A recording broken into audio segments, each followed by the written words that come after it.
What happens when rules disappear and no one is coming to save you? Because the new Lord of the Flies series is about to remind the world just how dangerous human nature can be. A group of boys, a deserted tropical island, no adults, no laws, no consequences. At first, it sounds like freedom. But what if that freedom slowly turns into something darker?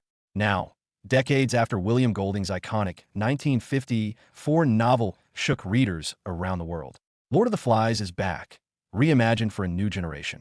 And this time, it's not just a story. It's a warning. The new 4-episode adaptation, created by Adolescent's co-creator Jack Thorne, follows a group of boys who crash land on a remote island.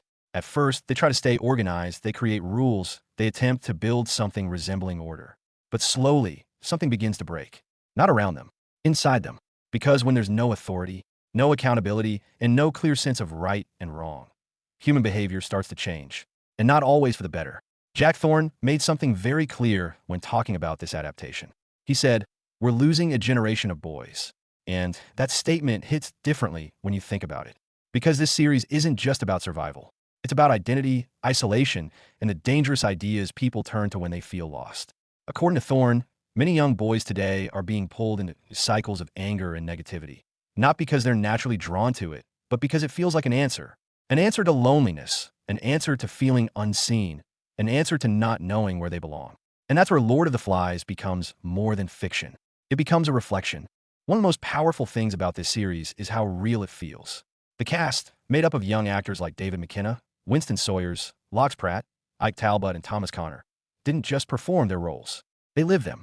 Director Mark Munden explained that instead of acting in a traditional way, the boys learned from each other in real time. They reacted naturally, they adapted emotionally, they allowed the story to unfold through genuine interaction. And that creates something rare, a level of realism that makes you forget you're watching a show. Because it doesn't feel scripted. It feels like something that could actually happen. As the story unfolds, the island transforms. Not physically, but psychologically. What started as cooperation turns into division. What started as survival turns into control. And what started as innocence begins to disappear. The real question isn't what's happening on the island. It's why it's happening.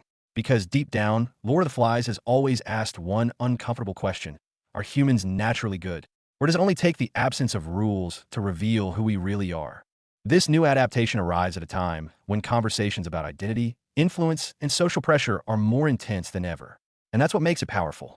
It doesn't just retell a classic story. It updates its meaning. It forces viewers to look at today's world and ask whether the same patterns are already happening around us.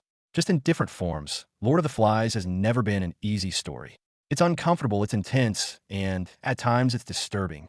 But maybe that's exactly why it matters. Because it doesn't just show us who these boys become on the island. It quietly asks us to reflect on who we are. When no one is watching, do you think humans are naturally good?